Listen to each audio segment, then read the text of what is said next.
Australia is generally considered to be a safe country, but like anywhere in the world, we have to contend with terrible, violent crime. Within this series, we're going to get a unique insight into some of the most high-profile and horrendous crimes ever committed. We'll talk to the family members, the police officers, the victims who were there. We'll take a look at the Port Arthur tragedy and the cases of Derek Percy and Peter Dupas. Every murder devastates a community and changes lives forever. 9-year-old Ebony Simpson has gone missing along this stretch of road on her way home from school. I'm standing here at the spot in Bargo, New South Wales, where the tragedy happened in 1992. Something so horrific, it would scar this close-knit community and stun the nation. I'm Stan Grant, and this is Crimes That Shook Australia.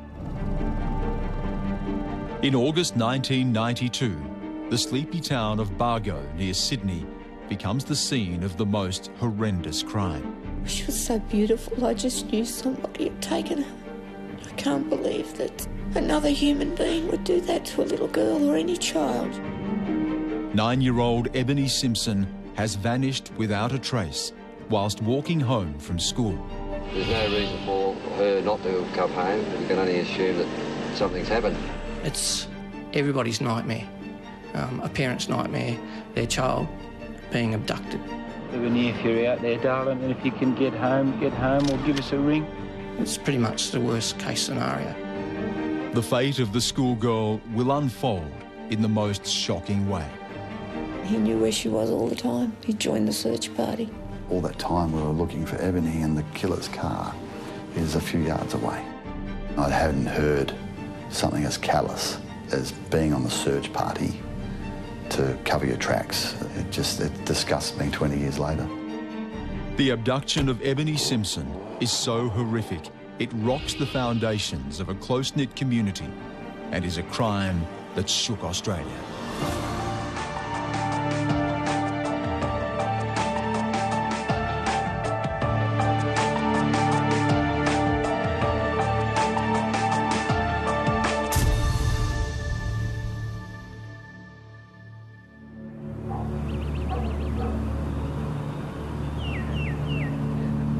On the afternoon of Wednesday, the 19th of August, 1992, pretty Ebony Simpson disappeared on her way home from school. She went to school, she didn't come home.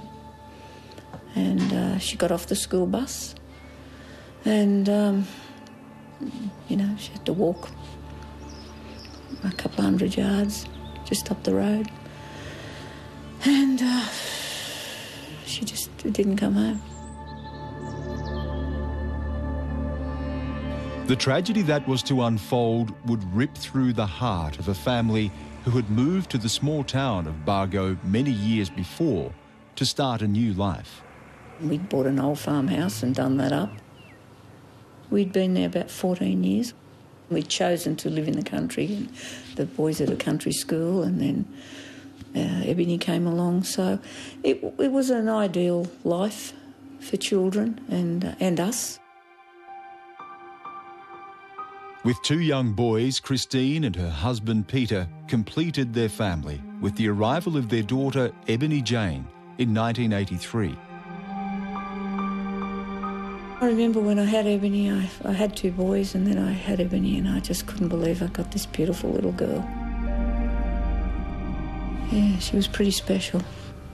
She was soft, kind, and we were very close. She was just lovely and warm. It was just really nice, you know, a nice way to live. And we moved to the country so that the kids would have a better life, and then this happened to us. The Simpsons built their new life on their farm until everything changed in August 1992. Ebony had a talk at school with the police the day before about stranger danger. She came home and told me. I said to her, if anything ever comes up, you know, in your life, anything happens, you have to come home and tell me, you know. Then, you know, I read her a story, she went to bed. And the next day when she went to school, she didn't come home. The usual school routine meant Christine met Ebony at the bus stop, just metres from their house, at the end of the day. Normally I was always home and I was always there. And we were getting insurance and I was a bit late, and I said to one of my sons, you know, just go down and meet the bus for Ebony. I'll be a little bit late, but I won't be far away. Ebony's school was only 5 kilometres from the Simpsons' home. Her bus journey took 10 minutes, and the walk from the bus stop up to the Simpson farm was just 1 kilometre away. But this last-minute change of plan brought a strange twist of fate. His bus was late and he thought she was at home, and then I came home, and as soon as I pulled up at the house I knew that there was no shoes there. Ebony's shoes weren't at the front door. My husband at the time, Peter, notified the police, rang them, and I went down to the bus stop. And then I went along the road and I ran through the creek and I went in the house next door looking for her, thinking maybe she got scared or something, you know. But she was a very responsible young girl, you know. She was 9, nearly 10 at the time. I drove out to the Simpsons' home where I met with a bunch of other police that were waiting there for me. Local officers quickly began an action plan to search for the schoolgirl. The first information I was given was that Ebony had caught the school bus from Bargo School, and she was seen to actually get off the bus at the corner of Arena Road and Bargo Road and started walking towards her house. Rod Grant now had a possible sighting, but Ebony's movements were still sketchy.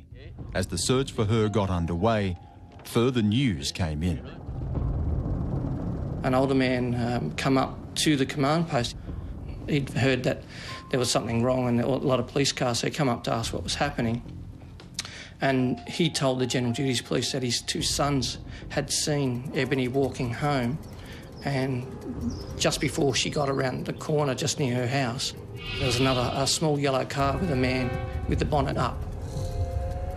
And the boys waved to her, to Ebony, and she waved back to them, and they continued driving home. This new information placed somebody else in the vicinity, but police needed more. Then I went inside and I spoke to Peter and Christine Simpson. Got some background information about Ebony, her normal behaviours. Pretty much wanted to find out, you know, is this out of the norm? And straight away, you could tell it was completely out of the norm. Yeah, because she was a very reliable young girl, come from a good family background, no dramas at all.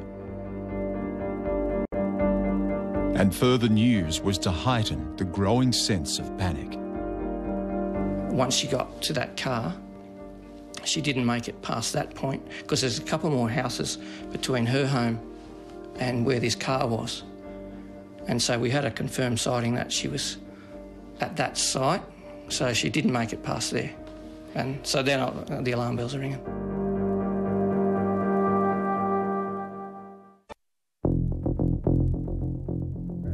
Ebony Simpson has gone missing on her way home from school.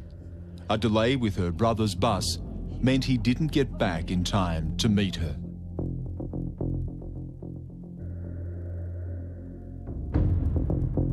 Now, Ebony's house is about 1 kilometre from the bus stop, but in that short distance, she's vanished. To add to a rising sense of panic, neighbours say they saw her walking towards a stranger's car. She hasn't been seen since. I don't know when you let a child get off a school bus. We'd lived there for 14 years. People said, oh, let her get off the bus. All kids should be allowed to do that and just walk around up the corner and home. It's a part of growing up, but, you know, obviously I'm wrong.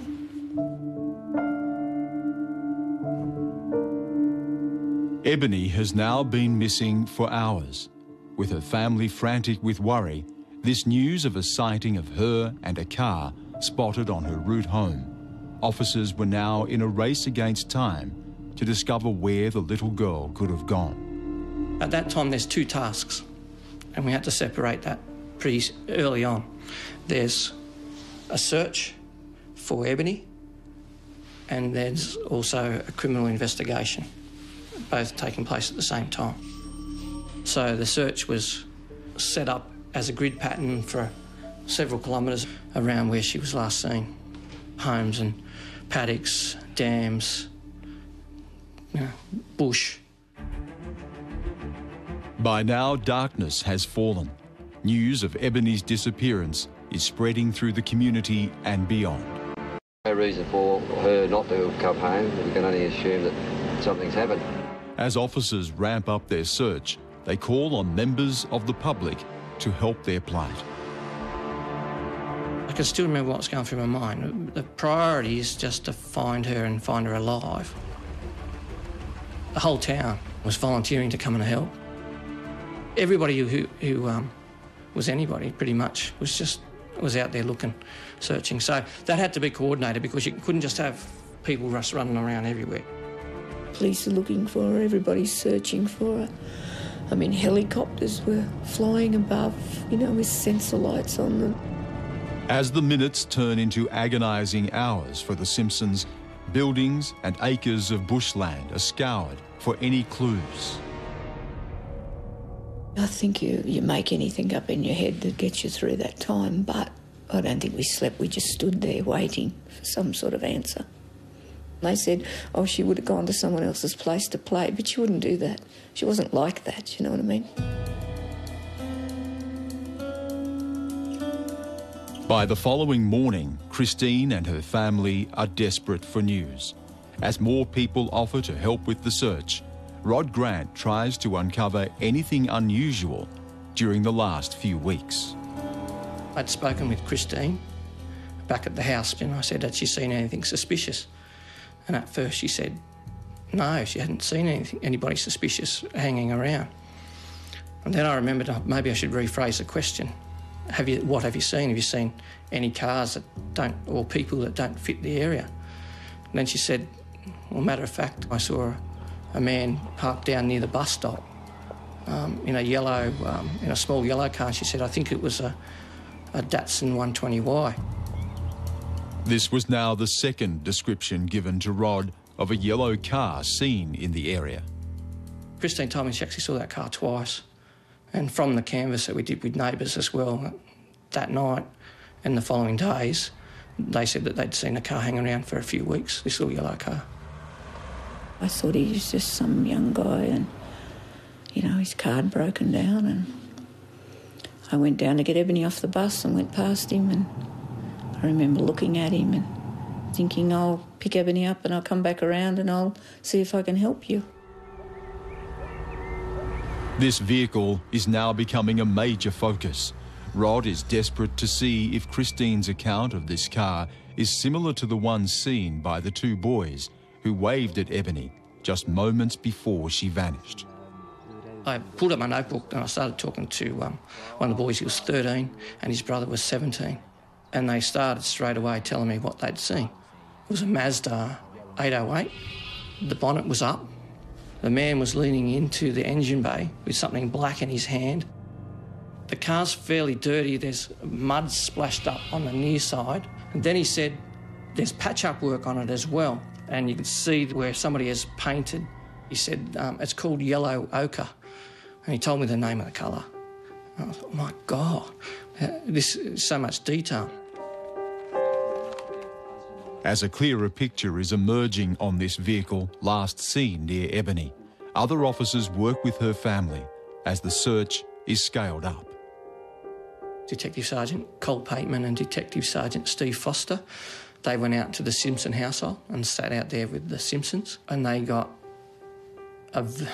pretty much a really, really detailed background about, what Ebony was wearing that day, what she had in her backpack, what she had for lunch, all those sorts of details, all the background of the family, is there any problems?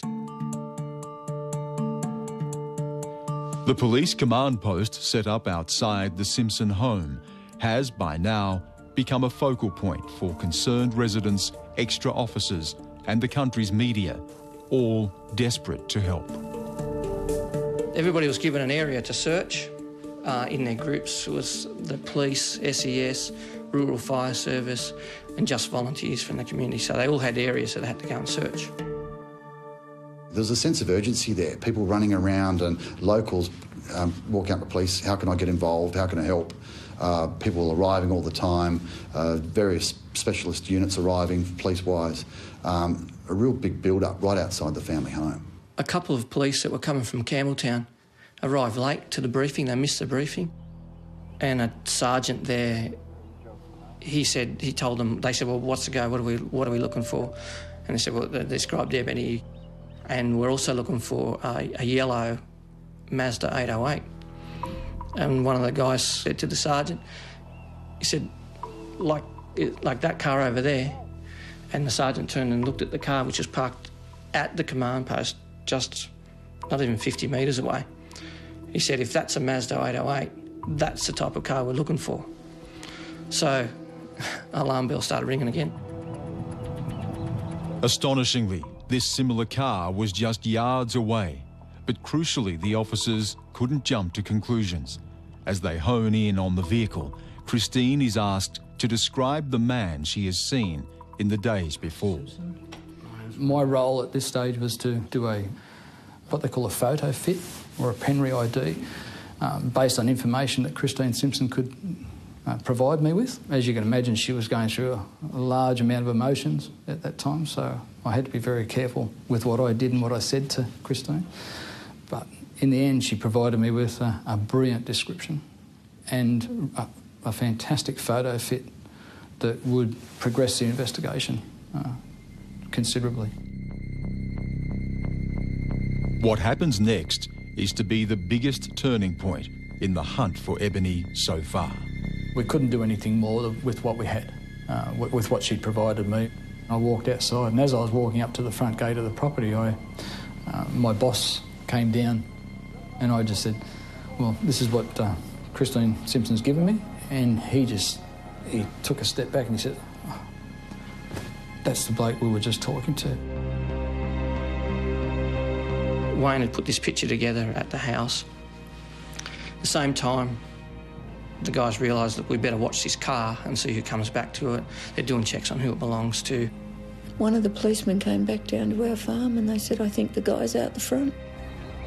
And they said to me, we want you to come and have a look at the car. And I went up to the front, out the front of our farm, and I had a look at the car and I said, well, it's similar, but I don't know, it's just a yellow car, you know.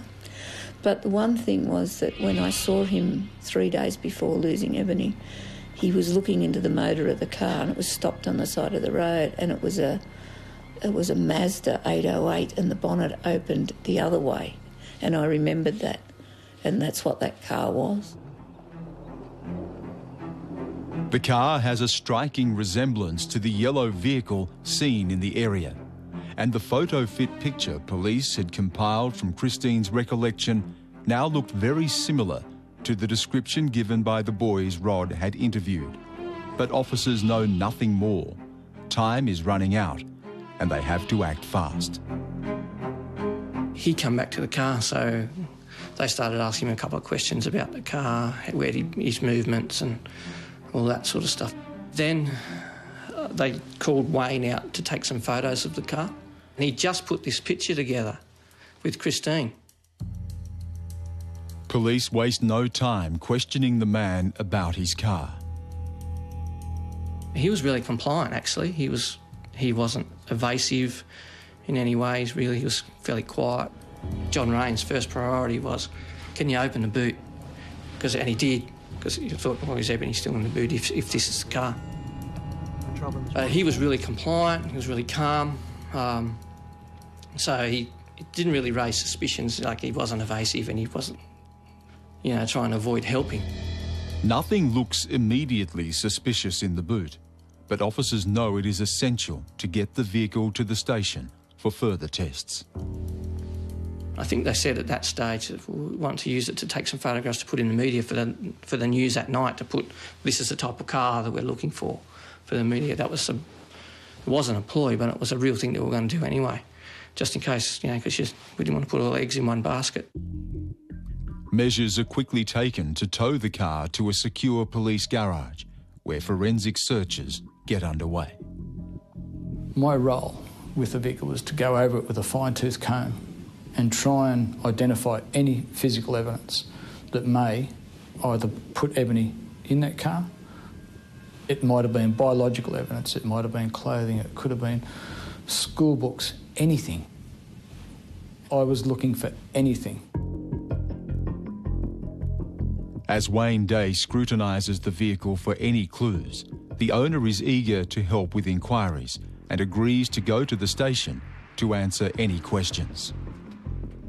They go inside into the detective's office and say, what are we going to do? Asking each other, or as I call it, the hard questions. Do we just go and put it straight on him? Where is she? Because we've still got a missing girl. The criminal investigation at that stage was second priority. The first priority was finding her alive. And he was so cool and calm that they had to second guess themselves and think, maybe he isn't involved, so we'll just treat him like, you know, a witness about his car, ask him where he's been. Time is now of the essence. The team need answers. But they are still unsure if this man has anything to do with Ebony's disappearance.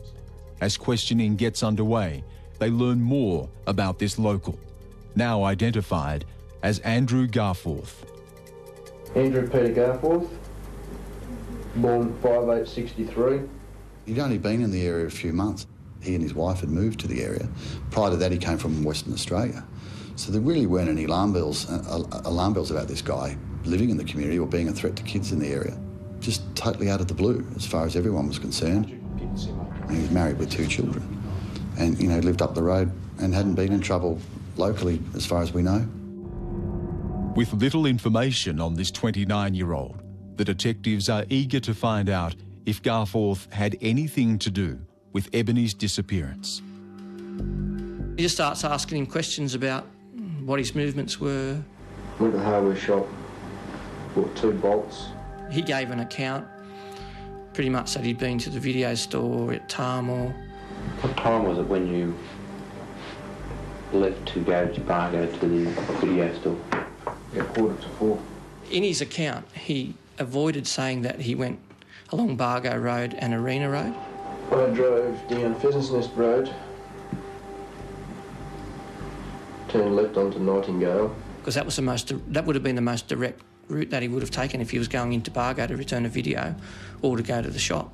So after a few more questions, Detective Pateman was just thinking what next to ask him pretty much, and then he goes over the version again. Can you just give me that again? And then he gives a whole different route that he took. And left onto Arena, right onto Bargo.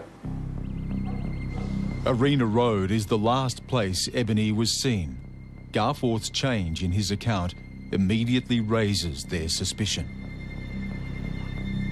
I'm pretty sure he realised that his movements could be checked about the times because, one, we could have spoken to his wife what time he left, the people at the shop, the video shop. How long does it take you to drive from your home at Pheasant's Nest to the video store at Bargo? Roughly 10 minutes. Officers have only been questioning Garforth for 15 minutes. Nobody could have expected the next words he was to utter. And when the young girl was walking past the car, we grabbed her in the group. Here in the small town of Bargo in New South Wales, over 300 residents are pulling together in the search for missing Ebony Simpson in 1992.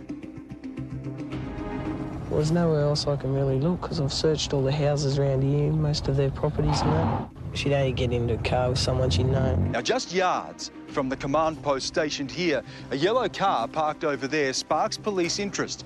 When they take the owner in for questioning, they could not have been prepared for his response. Went to the hardware shop, bought 2 bolts.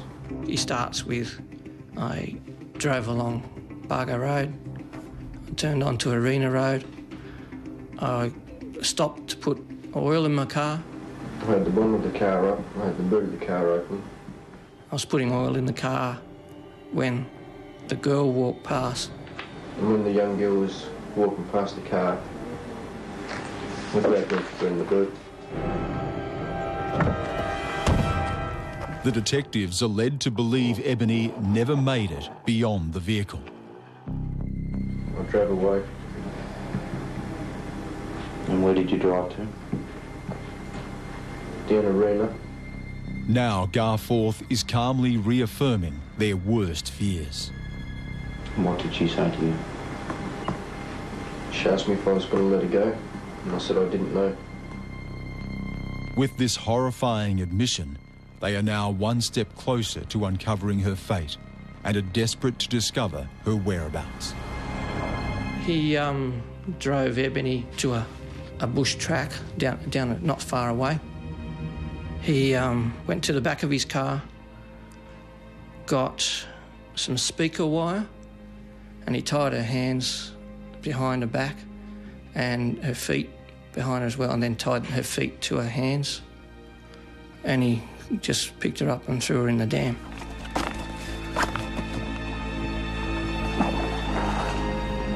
I really don't know what my emotions were at that moment in time. I suppose my main concern is, well, we need to try and locate her in case she's still alive.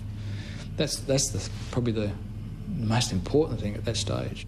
There was no mucking around. It's in the cars. Pack up and get to this location.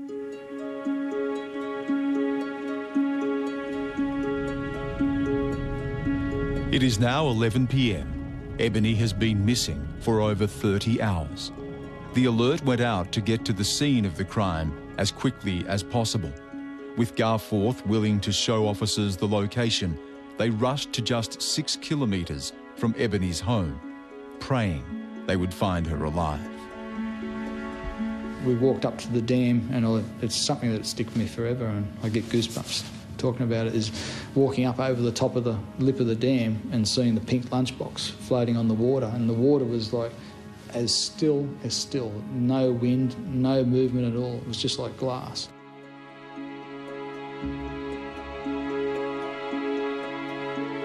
As soon as I saw that, I knew she was in there. And we couldn't see her on the banks or anything like that. And yeah, that was probably, it was disappointing. But mind you, with the temperatures in the area at that particular time, she probably wouldn't have survived anyway if she'd been into the water and then come out. She would have been, just the exposure probably would have killed her in any case.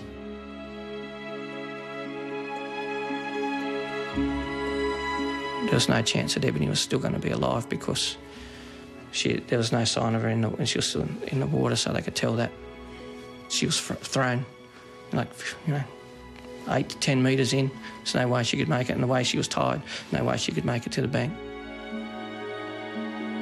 Ebony Simpson has died at the hands of her brutal attacker in what appears to be an utterly senseless crime. Andrew Garforth stood at the water's edge describing his actions to police with no remorse whatsoever. Whilst the police and rescue teams had the painful task of recovering Ebony's body, officers are sent to Christine and her family to deliver the heartbreaking news. I think it was about 2 o'clock in the morning, the police came, and they'd sent 2 really young policemen up to tell us, and they weren't equipped, you know. And I just remember falling onto the veranda saying, I've got to hold her, let me hold her, you know. She might come back to life if I could hold her. They said, you can't do that.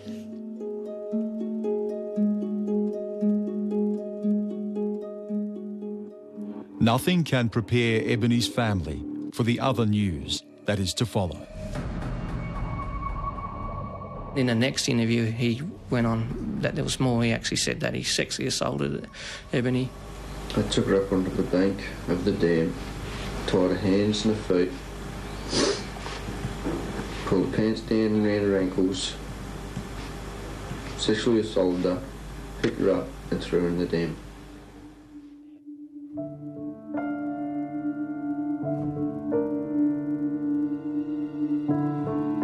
I couldn't clean my teeth.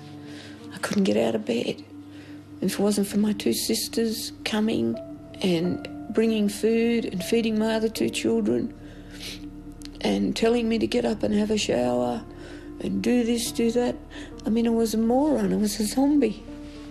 You know, I just sat and stared. Well, nothing means anything anymore. I mean, all the things about life, you know, that are so precious has just been ripped away from you.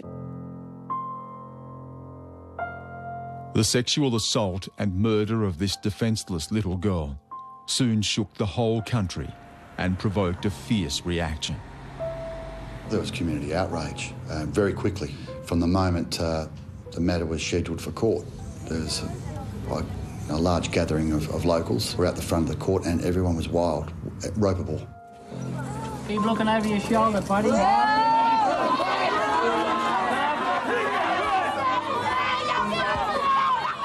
Yelling abuse at Garforth. We'll tie his arms and legs and see how he goes. Come on, get him here now. You know, you filthy so-and-so, you die, you pig, and, you know, hang him and all this sort of stuff. It was real lynch mob stuff. And you couldn't blame them. It was the community venting.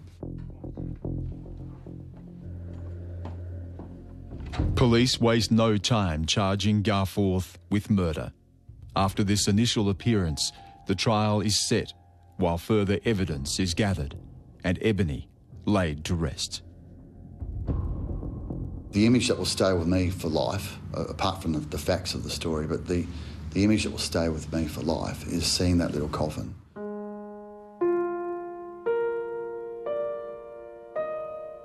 As adults, you go to funerals, you say goodbye to your loved ones, but this wasn't an adult coffin, it was a child's coffin, and that was someone saying goodbye to their child. That there's a little girl who was so brutally murdered and didn't deserve it, and the community was saying goodbye to her. For the Simpsons, their fight is only just beginning. With the trial to face, they are never to imagine the further pain they will endure. This man's raped and murdered my daughter. He's a pedophile. The legal system will step in and everything. No, it doesn't. I believed he'd just get locked up for life, but it's not like that. When we were going to court Darlinghurst for the sentencing, they said he'd get 14 to 20 years. I said, not acceptable. I said, that's not acceptable. I said, you can bring back the death penalty, lock him up for the term of his natural life, or I'll get a hitman and blow him away. And, you know, I wasn't joking back then, and I'm still not joking today. Garforth's unspeakable actions are hard enough to bear, but additional news is to come to light about his movements after he had brutally murdered the little girl. The perpetrator, the man who'd done this to Ebony, had been up and joined the search party and walked all over our farm, and he knew where she was all the time.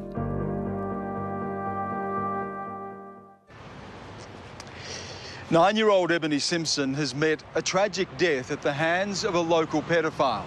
Missing for more than 30 hours, her murderer calmly admits to abducting and sexually assaulting the schoolgirl before callously dumping her body in a dam.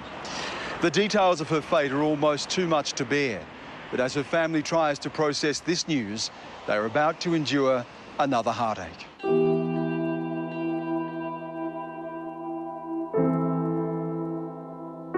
They filmed the briefing taking place, and I still remember the footage of Andrew Garforth standing smack bang in the middle of all the people. And there's, I don't know, probably 50 or 60 people standing there having their briefing about to move out to where they were going to search. He was just standing there, standing smack bang in the middle of it. He joined the search party. I mean, when I think of that today, it makes me nearly sick, you know? We were looking after the person who knew where she was and had already killed her. How callous can you be to murder a little girl like that and then pretend to search for her? Obviously, it's come out now, or suggested that his Garforth's wife convinced him to join the search party, do the right thing, do the community thing, and, he's masqueraded as a searcher for his own victim. That's just unbelievably callous.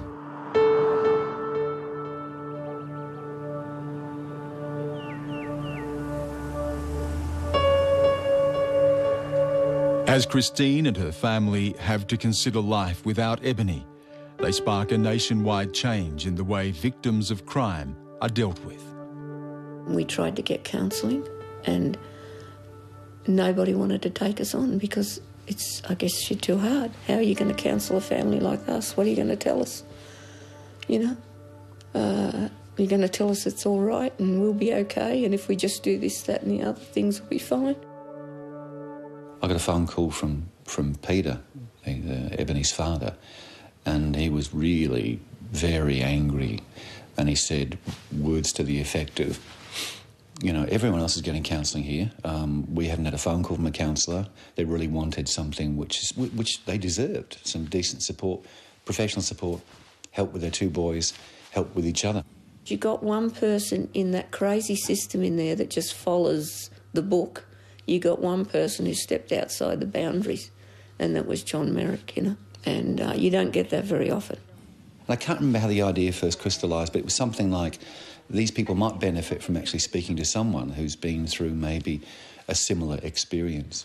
And there was an old bloke, Gary Lynch, who was the father of Anita Cobby, who was murdered some years prior. So he introduced us to Anita Cobby's parents, Gary and Peg Lynch, and John and 4 other social workers from Glebe, Coroner's Court, and we got together, and that's how the Homicide Victim Support Group was started.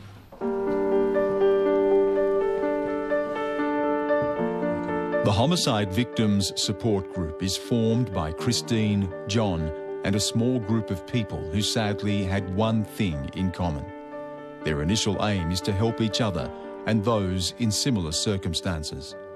As their work gets underway, Andrew Garforth's highly anticipated trial falls just weeks after and uncovers further evidence towards his guilt. As it turns out, we had some really, really good evidence. Palm prints on the inner mudguard, inner guard in the boot. I was able to interpret that, which had the child in the car. Was able to reveal finger marks underneath on the underside of the boot lid, and you could see where these hands were scraping on the underside of the boot lid. The shoe prints in the mud matched to Ebony's shoes. His shoe prints that we got off him on the day. There was blonde hairs in the boot, and he was wearing a woolen jumper. He had a grey woolen jumper. There was one of her hairs on that, or a couple actually, on that jumper. There was a strand of wool from his jumper on a branch at the dam. There was DNA evidence that we obtained from Ebony's body. All of this extra detail is hugely compelling and weighs heavily in favour of the prosecution. But Garforth himself makes no attempt to plead his innocence. We didn't need to use all that because he pleaded guilty straight up, pretty much straight away. He pleaded guilty straight up, and he was given life in jail. 11 months after her murder, Ebony Simpson's killer is handed a sentence that will see him die in jail. Garforth said to his wife, "I'll see you in 14 years." I thought, over my dead body. The fact remains that Ebony Simpson got the death sentence, the Simpson family's got the life sentence, and Garforth's got bed and breakfast. He knew the system. He'd been in the system all his life. He knew he'd probably get 14 and be out in 8. So that's how confident he was that he'd played the system over the years. I think people need to understand a lot of this because it's the people who can change the system. Garforth is familiar with the law, having previous convictions in other parts of Australia for minor crimes. This time, his sentence will match the severity of his crime. He was one of the very first people in New South Wales to get life meaning life. In the past, life had meant 20 years or so, but here he was one of the first ever in New South Wales to get the newly legislated life meaning life, and without a shadow of a doubt, and there was not one person in New South Wales, I suggest, that thought he wasn't deserving of it.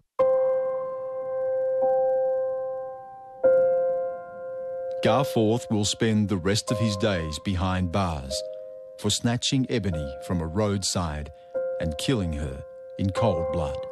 I think they think when you go to court and come out and then you just get on with your life. Well, it's not like that, you know? There seems to be, there seems to be a lot of rehabilitation for the perpetrators of crime, but there's no rehabilitation for the victims.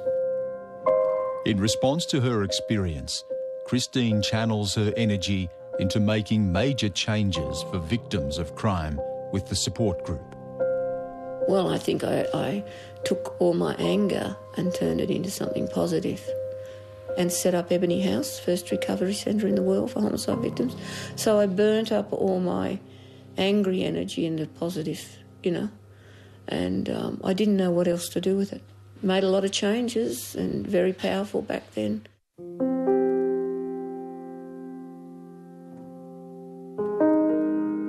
As a tribute to Christine's daughter, in December 1995, Ebony House is opened for anyone affected by the murder of a loved one, as a place to be able to grieve in private.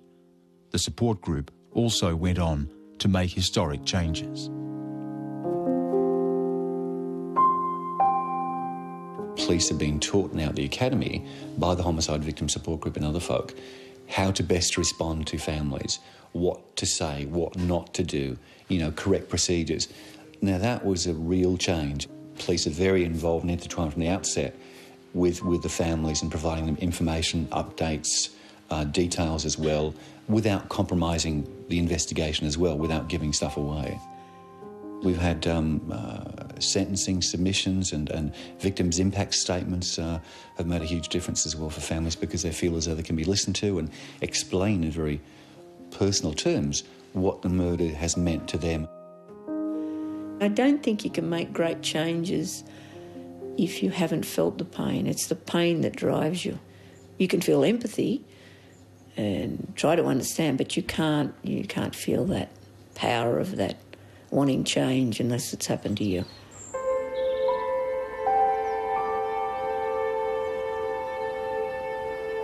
As the Simpson family have tried to continue with their lives, Garforth has contributed to their ongoing pain since his conviction.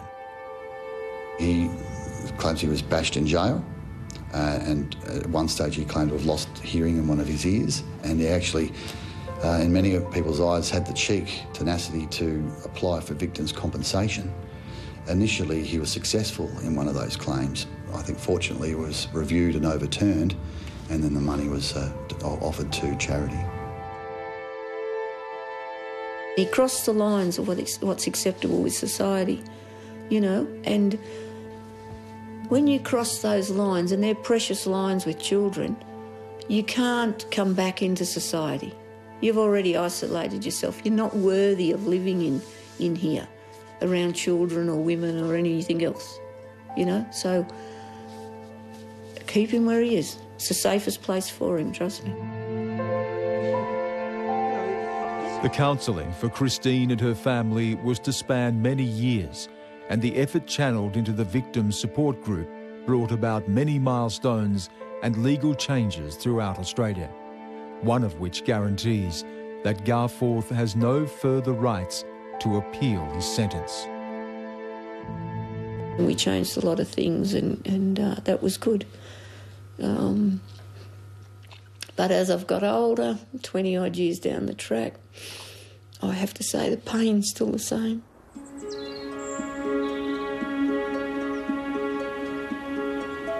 I'm happy with what's been done, but I've learned to put it somewhere, and I have built a nice life. Doesn't matter what you do in your life, and I've put my life back together, I think, pretty well. But there's a part of my heart that's broken, and I can't fix it. You know, and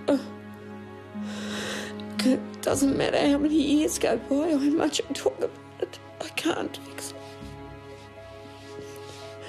And I'm angry about it, you know. I'm angry about what happened to my daughter. I don't want to have people tell me that I shouldn't be angry. I damn well should be angry. A man took my daughter's life and ruined our family. I'm angry, all right, you know. And it's just this stupid system we got out there that says you're supposed to forgive and not be angry. I find it absurd, you know. I mean, if I wasn't angry and upset, I wouldn't be a mother, would I? Put Ebony behind you and move on with your life. No, I'll take her with me and move on with my life. I have no forgiveness whatsoever for what that man did to her. And you can move on. You don't have to forgive to move on. I can see Ebony as plain as anything. She's still 9. I can see her hair. I can see everything about her. I can hear her voice. And no, I can't forgive a person who took that away from our family. The changes created by Christine, her family, and those who form the victim support group can never be underestimated. In a world where, sadly, we can never rid society of such violent crime, the laws brought about by their fight for change are a fitting legacy for Ebony and a step closer to protecting the rights of the victims, not the perpetrators. Please join me next time for Crimes That Shook Australia.